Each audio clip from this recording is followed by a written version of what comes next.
Ayan guys, magguna sa ta diri gamay kay ako ning tamnan diri og alugbati. Unsa ka ma? Dito ko itatanim yung alugbati guys kasi ay simula umaga hanggang hapon naaarawan talaga siya. Kaya dito maganda itanim ang alugbati. Pero syempre bago yan. Ito yung harap na bahay namin eh. Ay kubo pala. Harap to ng kubo namin. Para hindi na ako gagawa ng gapangan kasi dito na lang siya gagapang. Diba? Yan. Paguna sa ta.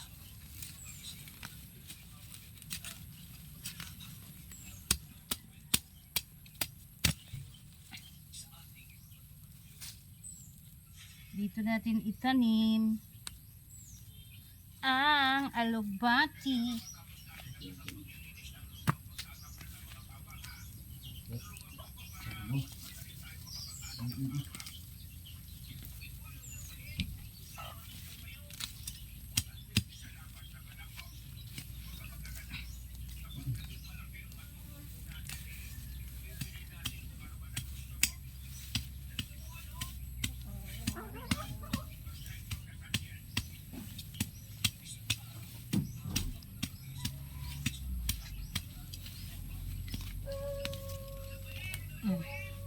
Kaya dito natin siya itanim para dito na natin siya pagapangin.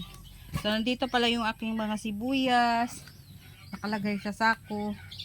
Hanggang doon yan, doon. Oh. Tapos yung itatanim ko na alugbati, dito ko na siya pagagapangin. 'Di ba? Simula baba hanggang dito para hindi na ako gumawa ng gapangan. At saka pag gusto mo maggulay, malapit lang. Mag-harvest ka na lang agad. Kasi nandiyan lang sa malapit. So, ganyan lang po. Ganyan lang po ang gagawin ko. Ayan. Pag mahirap tayo, kailangan natin magtanim ng maraming gulay para solve ang ating ulam. Kasi guys, lahat ng bilihin dito, kahit probinsya to, mahal. Kahit isda, nandito tayo sa isla pero ang isda napakamahal din. Kaya kailangan mayroon kang tanim-tanim para kahit man lang sa gulay makalibre ka na. 'Di ba? Para-paraan lang kung paano mabuhay. Maura po to, daghang salamat. Thank you so much for watching guys. Ayan, please subscribe and share my video. Much love to all of you. Thank you so much.